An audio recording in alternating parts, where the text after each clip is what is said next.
Hi, welcome back to Weatherford Daze. I'm Rachel. This is Jason. We are thrilled to have you back with us once again. I think I say that every time that I introduce us. You always say we're thrilled. We're thrilled because we are. We are thrilled. Yeah. If you are here, if you are one of our 30 people that view our videos every week, we are thrilled that you are one of those. So anyway, and we would much appreciate if you would hit the like button and help us get into the algorithm a little bit more. Leave us a comment. That would be awesome. I think we typically wait until the very end to do that. But if people are taking off before we get to the end, then they might not hear us actually say that. We're going to beg. Please give us a like, give us a comment, help us to start getting some traction. Thanks. Yes, thank you if you do that.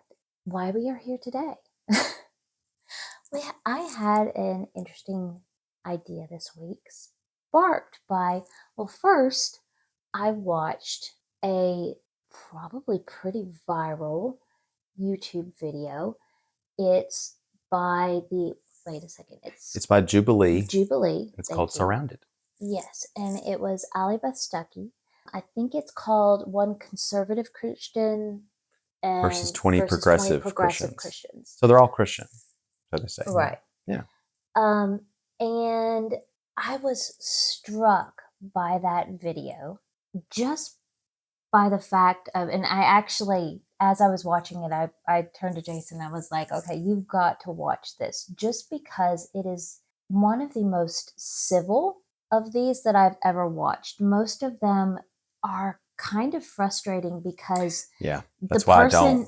Actually, you never get to hear somebody's argument all the way through because they've got everybody kind of voting the person off just as I feel like the main person starts actually making their argument, then the person gets voted off and they don't get to finish actually and drive it home. But this one, it was incredibly civil. And I felt like, even though there was still some voting off, most of the time it was just because the arguments started to spiral. There was nothing new being said. I felt like people were heard. The arguments were fully fleshed out, at least as the most as they can be in that type situation. But one of the ones that really caught my interest, one of the topics, was she made an argument based off of a book that she wrote, which is called Toxic Empathy. And she made the claim that toxic empathy can lead to, what was the claim now? Putting a rubber stamp on sin. Yes. And, accepting someone's sin. I know the heart of what she said, but the exact words I kind of lost. I'm kind of just putting my own little spin on it, but that's close. Yeah. And it really, I hadn't really heard much about her book before then. And I think the fact that it's more political in nature would have been, to me, a little bit of a turnoff. The fact that it seemed from the cover, the title, that it seems like it was kind of driving a wedge. And I don't really, especially when you're talking about Christians, I like to try and find bridges between progressives and conservatives more so than try to highlight the, oh, you're doing it wrong idea. And so whenever I see something that I'm like, oh, that just seems divisive rather than, more cohesive and bringing people together. But as I was listening to Allie Beth discussing her book, I loved the compassion that she approached it with. And then the other people that were talking to her, debating her as well, I felt like there were some really interesting points brought up, and I really liked the way that it was done. So I'm going to say, highly recommend that video if you haven't seen it. We can actually put a card right there, right up at the top. We're going to link to it? Yeah, cool. Why not? Okay. But I also, the second thing that got me kind of thinking about where I wanted to take it with this episode was I started a new book a couple of days ago, and, at the very front of it, I was hit by a a trigger warning. Mm. And, more and more in books that are modern or written, present day, you'll get that. You'll see trigger warning, this book deals with blah, blah, blah. I think in the one that I was reading, it was simply there was a stalker situation happening to the main character. And so that was, what the trigger warning was for. And I just kind of went, that, yeah, there's a lot of those happening nowadays. And I want to connect trigger warnings, my take on empathy, because I've talked a lot about on here about how much I recommend reading fiction books for the empathy factor, for the fact that they teach you how to feel. And specifically, with us having autism in our family, I feel like that's something that for us specifically is very, very helpful, is just being able to actually understand how people think and the thought processes that go on there. So I wanted to kind of connect all of those together. So I think it's going to be a fun discussion. So I'll tell you real quick. I won't go into detail on this yet. If you let me know. I have my own thoughts on trigger warnings, and they're actually really very practical and pedestrian. They're not emotional. They're not deep. They're just they're just kind of obvious and a little bit, skin deep, not anything deeper than that. Shallow, I guess you might call it that. My thought is spoiler. I mean, it's kind of like saying, oh, by the way, the bad guy's really bad. Like, or does this really bad thing. I was like, that's the whole plot. It just, and it said, by the way, in chapter 7, there's a spider. And I'm like, there are some people that are deathly afraid of spiders, but I would have liked to have been like, oh no, there comes a spider. Oh, this is a really good book. Now I'm expecting a spider to show up in chapter, what was it, 7, 17? What did I say? But we do that all the time with our movies when we're watching, I would say, streaming. Because on streaming, many times it'll come up and say something like rated such and such for whatever it's rated for. And that can be a good thing because you can go, well, this is not for me. This is might be, it's might, I have certain trigger things in my life. But it's kind of strange. I have a strange relationship with that. The ratings are so generic that you can't really. I feel like the trigger warnings are a little bit more detailed than the rating. They ones. are. Other than it's flashing lights or whatever. I should go on IMDb parents guide. It's usually pretty good because people will actually post in there, what it is and hey, this is not that bad, and it's helped me. Yeah. Yeah. So I think the thing that struck me as I was thinking about trigger warnings is I just really hate that they are necessary. And I feel like they are necessary. But to me, a trigger warning and someone actually going, I'm going to avoid reading this book because it deals with this topic is, while I think that it's a good thing to warn people, it's also evidence that so many people are walking around with unhealed trauma. Because, and I know that, trauma is one of those, depending on the level of trauma, that, yeah, it takes time. I'm not discounting or invalidating any of that. Right. Yeah. And I hate that there is so much trauma in the world. But the fact that, somebody's experienced something to the extent that they haven't healed from it.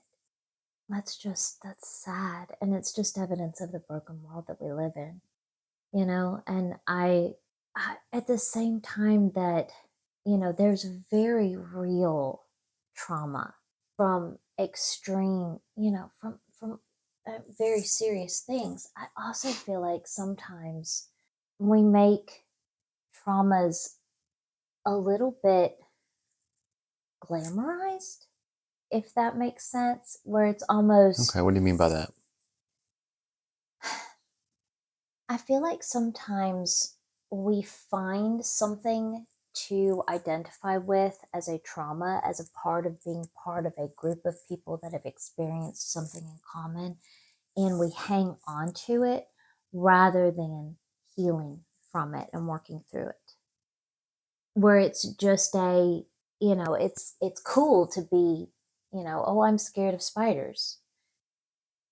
And I am scared of spiders. I was bit by a brown recluse when I was a kid, and I just don't like them. I tend to avoid documentaries with, spiders and that kind of thing. But I also, if I'm the only, and I make you kill the spiders in our house, I've done that for all our lives. But I also, if I'm the one home alone and I don't have you to kill the spider, then I face my fear and I kill the spider. It's not a paralyzing fear. It's something that I prefer not to deal with if I don't have to, Yeah. but it's not something that I let cripple me. And it also was something that I was very careful to try not to pass that on to my kids as being like, oh, yeah, it's fun and cool and neat. You can be like mommy to be scared of spiders.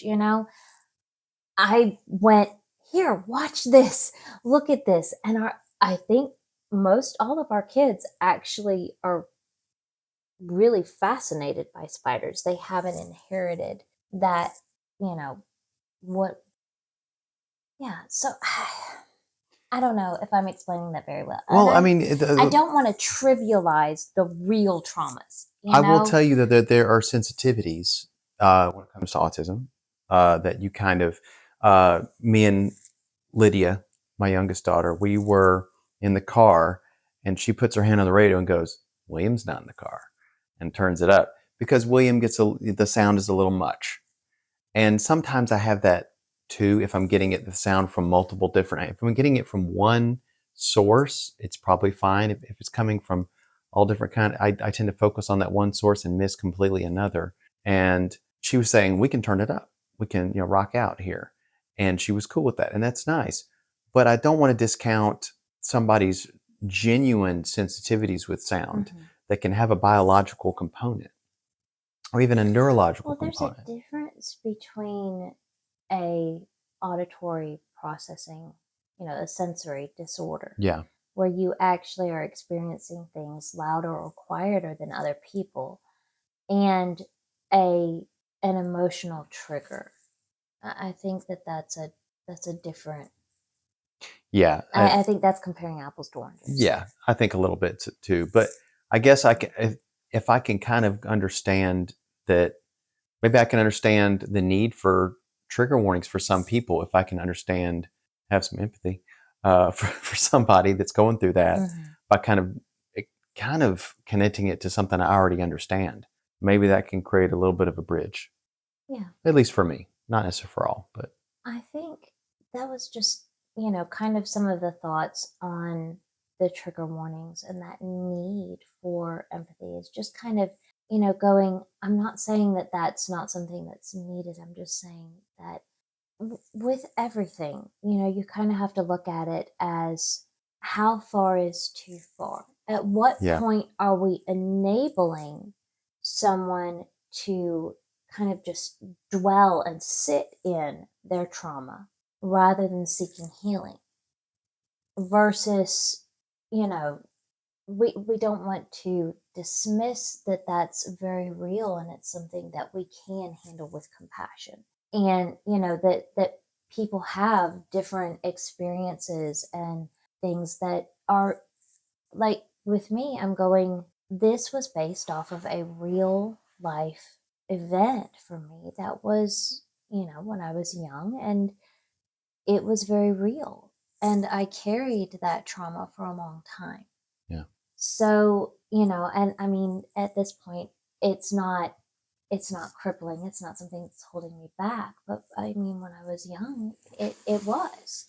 So, I just going, there's a balance there. And I feel like that was also kind of where Allie Beth Stuckey went with the discussion on empathy.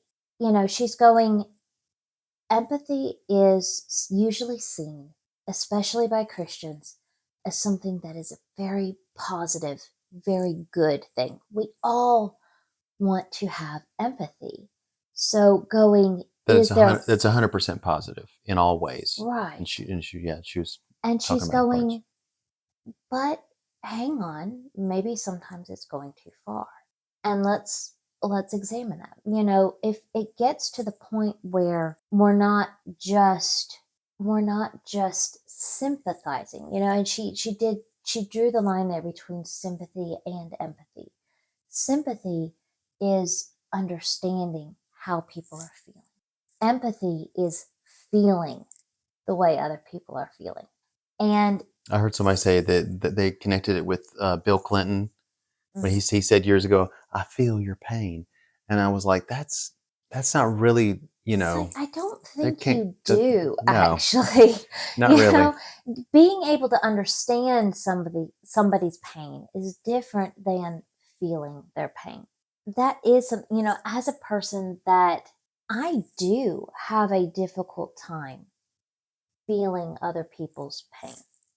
And that's been one of the reasons why I've kind of wondered a lot of the times if I was on the autism spectrum. Yeah.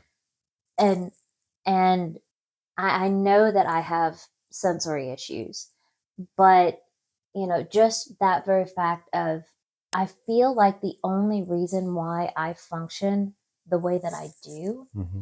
is because I'm a reader. And that's one of the reasons why I push reading so much, and specifically reading fiction, is because that's how I learned. That's how I was able to actually go, oh, I can understand the thought processes. I can understand how people got there. And, I don't know that I am enough that, I would ever be diagnosed on the spectrum, but I can understand that part of being on the spectrum, because that's a place that it's a spectrum. It's kind of one of those things that we're It's a all, buffet, yeah. yeah, we all A little kind bit of of, this, a little bit of that. yeah. And being diagnosed is really just, how far on the spectrum are you? How much does this impact your life? And I don't know, because that's another one that when we had our son in therapy, I had some therapists that were like, we're all on the spectrum a little bit. And I went, yeah, no, because I'm seeing how much of an impact, and that felt like it was trivializing the struggle. And so, you know, it's kind of one of those where it's like, yes and no. We all can understand sensory issues, but we can't all understand how bad it can be. It's like somebody going through all the stuff they go through with autism. And then someone going, "Yeah, some clothing makes my skin itchy." And you're like, "Oh, so that's your connecting point, and you understand everything that it is to know about me from that one point." So I don't know, not quite. I think another part of understanding is understanding that you don't fully understand Mm-hmm. what someone's going through. And what that can do is cause you not to trivialize what they're going through and really kind of go, what would it be like? I don't know, but I'm going to hear you, and I'm maybe going to listen a little bit more than speak and go, "Oh, me too." You know, whenever I tell somebody that I have a child on the spectrum, they're like, "Oh, me too." Da da da. I'm like, "Oh, okay, but why did it suddenly turn into? Why is that your connection with me that you know somebody on the spectrum? Can you just understand what I'm going through and how it may be different and just feel for me?" As it feels like as soon as they hear that, they go immediately to their experience with it and then feel like they completely understand it without listening to your experiences and realizing that every person with autism is very unique and individual. It's like, you can follow one of these more high profile autistic people and go and think that then you understand autism completely. And it's like, yeah, with having somebody more severe on the spectrum, and our son he is way more severe than most of the people that you see in social media. Our youngest. Right. Yeah, we've got two on the spectrum. And our oldest is much more higher functioning.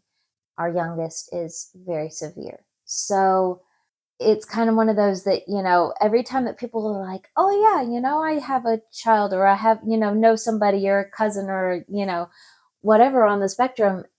And I totally get it. But they might not be like ours. Yeah, my first reaction is always like, yeah, but do you though? But they're like, I have long conversations with them all the time. And I'm like, yeah, I don't always have see, long conversations with them. They feel very one-sided with our our youngest. conversations with our son are repeating the noises back to him and the little phrases that he gets from his videos. He's actually currently at the moment, you probably are hearing that. So great. The best. But I don't know. We've gotten stuck on this for a while. We Yeah. probably need to move on. Well, but moving on to the toxic empathy. Okay. Bit, I do want to lean a little bit more into that. One of the things that they were discussing, and I meant to say this at the start. I have not read this book. Did I say that? No. Maybe. Okay. Neither of us have read this book. I want to read the book now after listening. I've only heard of her other book, You Are Not Enough, which is about toxic self-care. So that's a different thing. So. That would go with our episode last week. But maybe. Yes, no, maybe. The Dragons? Oh no, 2 weeks ago. 2 weeks ago. Right. Okay. Discussing toxic empathy, though. I found that part of the discussion, or the debate rather, with Allie Beth probably the most interesting, because all of the other topics that she discussed were topics that I already I knew my opinion on it. I had already thought through it. They weren't, nothing new was brought up for me personally. But that one was new, because I hadn't ever considered the idea that empathy could be anything but good. Right. And I think started saying that earlier and then got sidetracked somehow. But that, yeah, when you think of, and I felt like all of the people that she was debating had really good points. They're going, but Jesus, that was one of the main things, that he came to earth, took on human form in order to be able to feel what we feel, to be able to have that human experience in full, so that we could know that he was one of us, that he had been tempted in all things. And that was really the part that, as I'm going through this, I'm understanding exactly what they're saying, and I'm not sure I'm understanding exactly what Allie Beth is saying here. And so it really caught me and made me really listen to see, well, is she right? Where is she going? This doesn't sound right.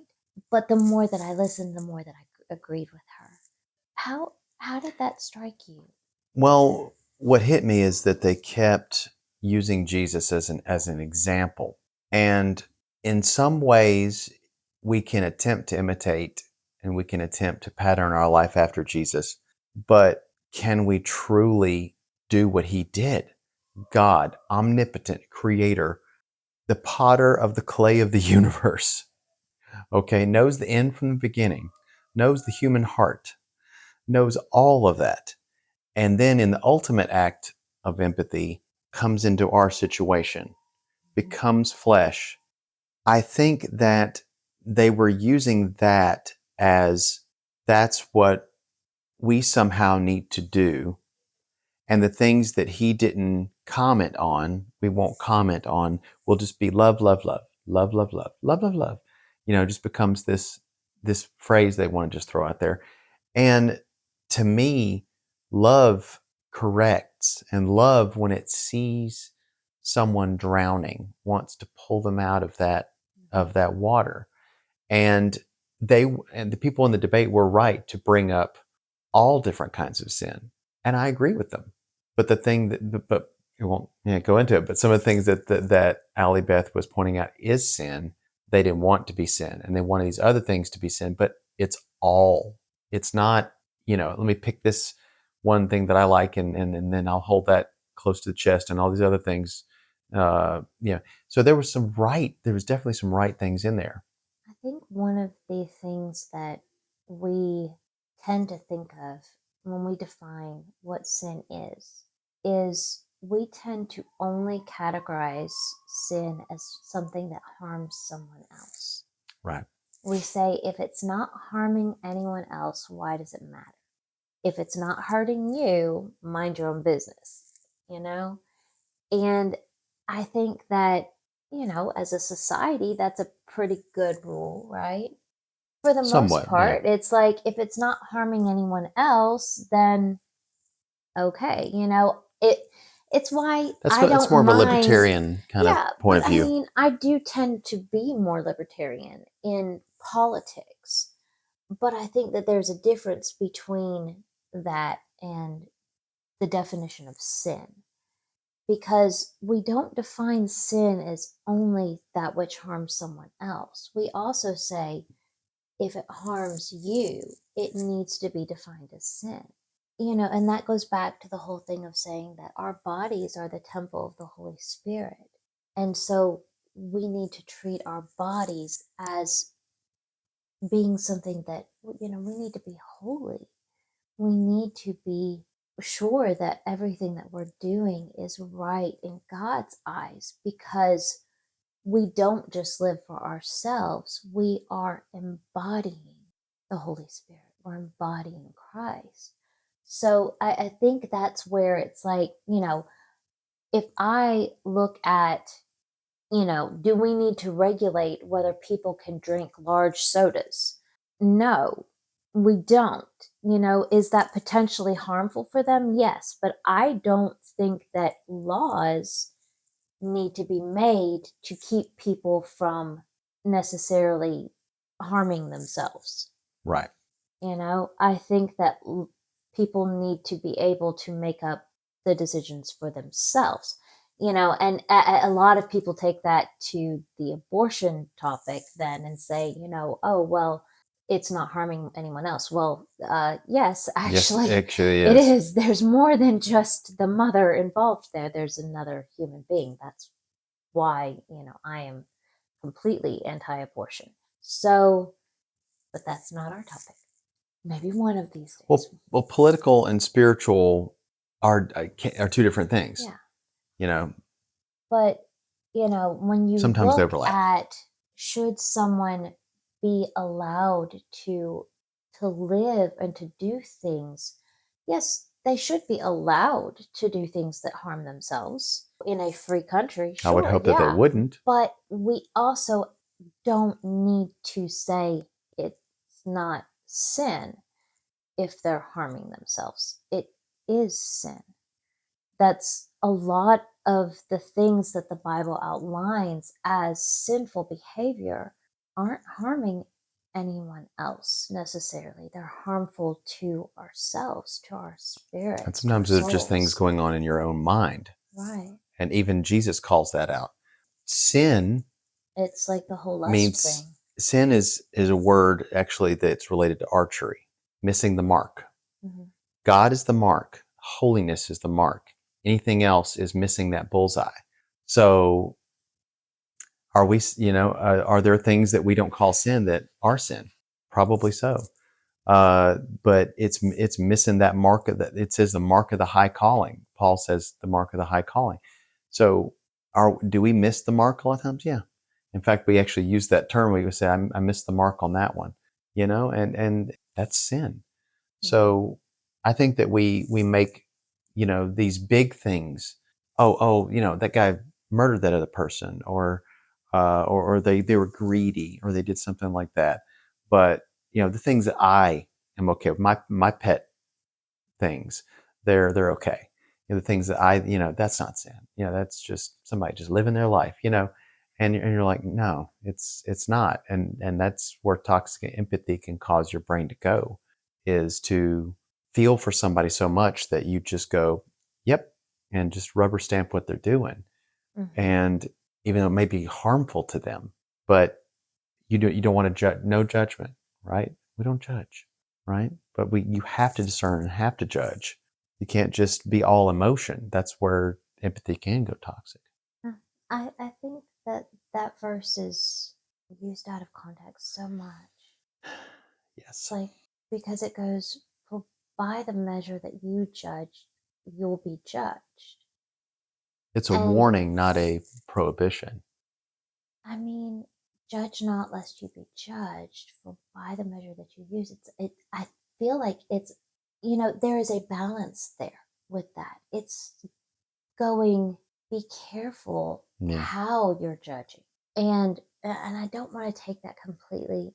I don't want to twist the words to my interpretation too much, because the words are the words. Yeah. So Yeah. I'm not trying to like reinterpret and give my own Gospel according to the Weatherford right, Daze.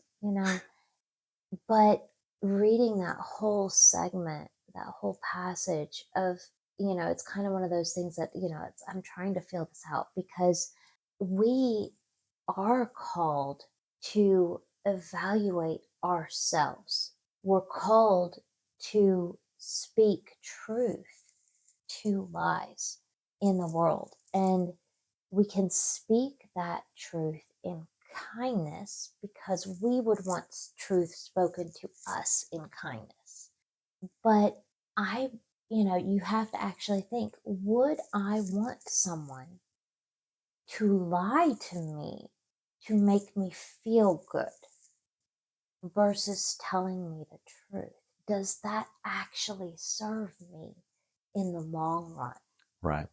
And that's something that when you look at how to love well, because we do want to love, but the way that we know how to love, like we know God is love, right?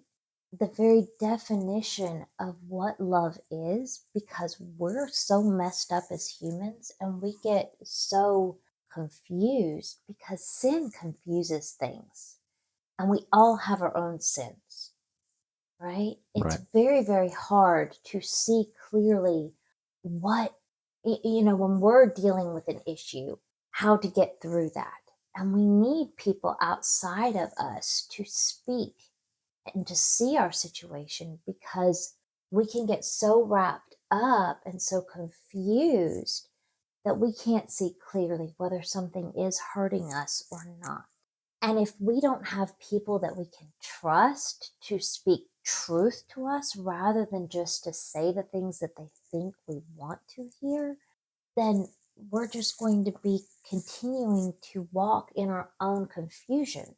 We need people that are more experienced, more wise than we are. And where they get that wisdom, if they haven't walked through it on their own, because we can't all walk through all of the stuff. Yeah.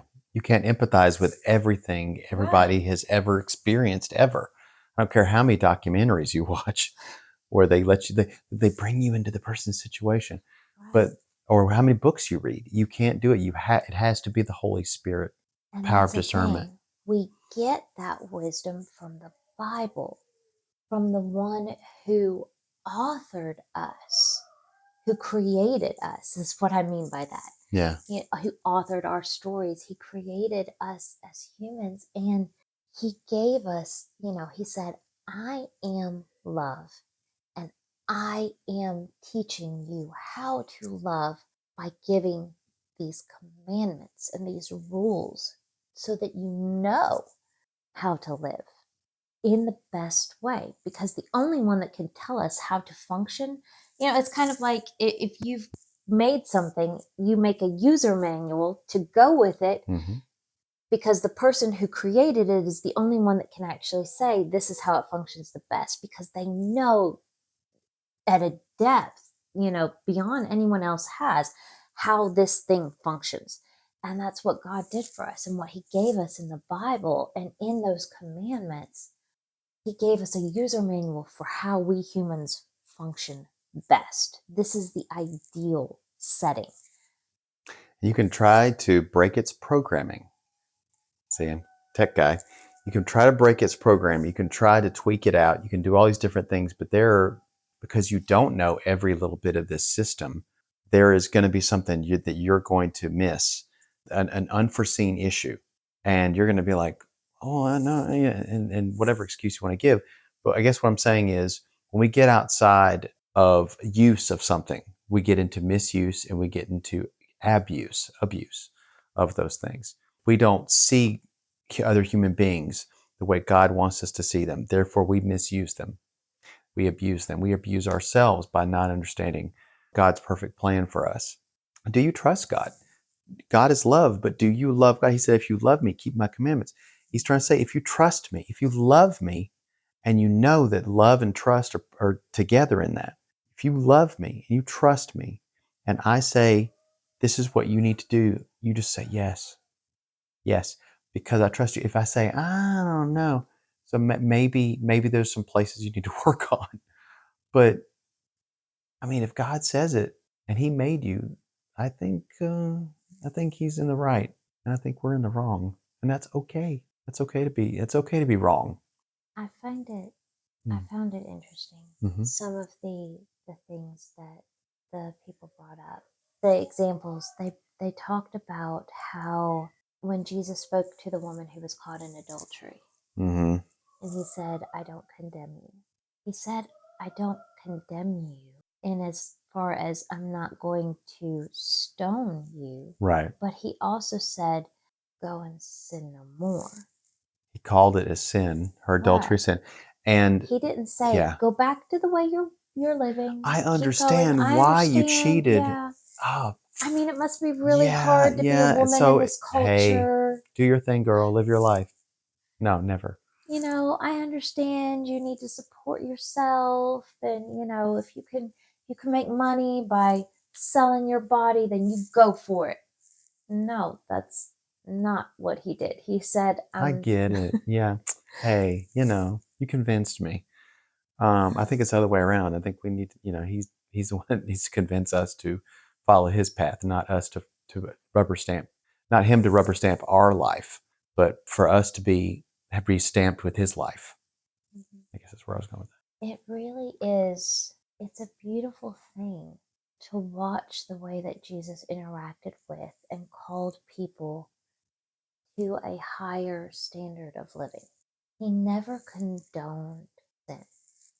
And one of the things that, to me, I felt like the end point for the entire discussion was simply that, when they're talking about Jesus as a Christian and saying, he was tempted in all ways like we are. He came to earth to feel things, and therefore, empathy is kind of the highest form of, yeah, and they really were saying, like, empathy is the thing that Jesus did. It's why he came to earth, and that therefore it's the thing that we're called to do. It's kind of the highest form of Christianity, right? Is to feel and to understand what other people are feeling and to love them and to forgive them. And all of those are true to a certain extent, but there's another half of that verse, right? that. Right.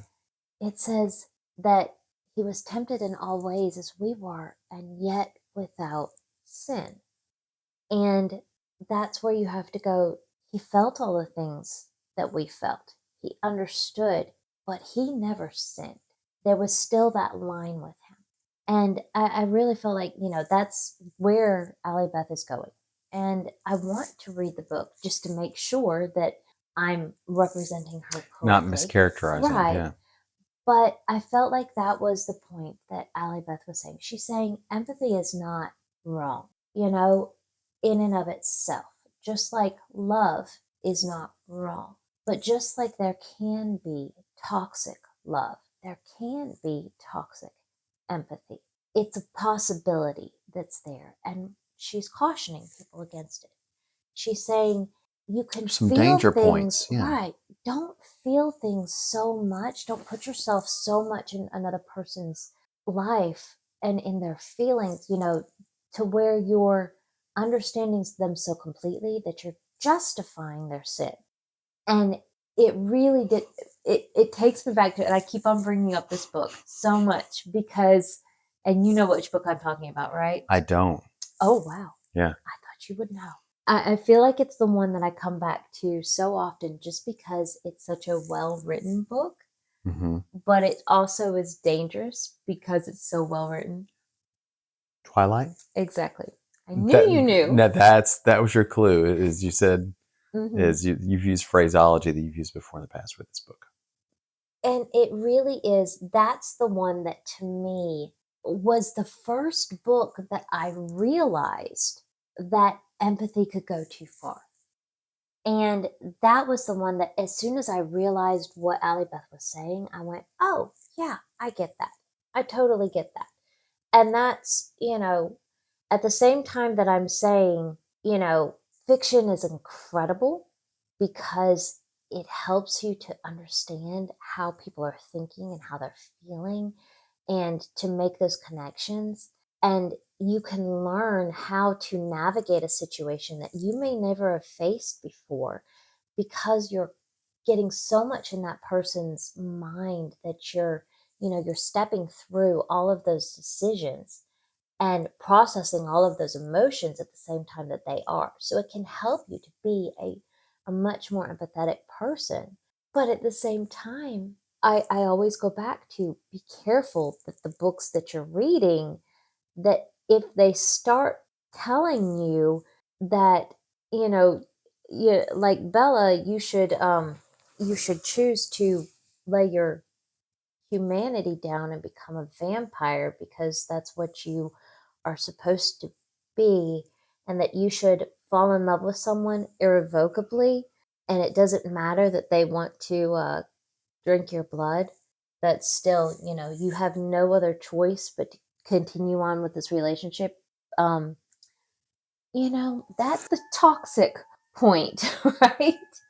Where it's like you can't put yourself so much in someone else's feelings that you can't then pull out and go, hold on a second, you're making a stupid decision now. And we have to actually acknowledge that that wasn't the right mindset to have at that point in your story because that led you down a stupid path. And, for Bella, I'm very thrilled for her that everything turned out so wonderfully for her. But that's a book. And a lot of times in real life, when we make stupid decisions, we end up having to reap the consequences of our stupid decisions. So we need to be able to stop ourselves or to listen when somebody else is telling us that we're being stupid, right? Right. And that's why I have my wife. No, that's not the only reason. Well, But the it Bible is does say helpful. two are better than one, and that iron sharpening iron. But we do that for each other. I think that, but you have to do it in love. Hmm. And the correction is not necessarily just from this other person. It's somebody who wants the best for you and wants the best you that they see the best you and they want that. So encouraging each other, build each other up in your most holy faith. That's just something that the Bible says to do for each other as believers. So how much more so should it be in a marriage? You should be one person correcting themselves. I don't know. Does that make sense? Hmm. I want you to do that for me. I want to do that for you. I want to have friends that are capable of doing that for me. I want to be able to go, look, I am lost here. I'm confused. I'm conflicted. This is what I'm dealing with. And I want to be able to have friends that go, I totally understand everything that you're going with. I've heard you. I love you. Now let's look to God's word for what, like where are his principles on this? Where does he direct you to go? And to be able to point me towards God ultimately. And that is the ultimate friend right there. is to have somebody that doesn't just say, oh, yeah, well, follow your heart. Do whatever you think you should do.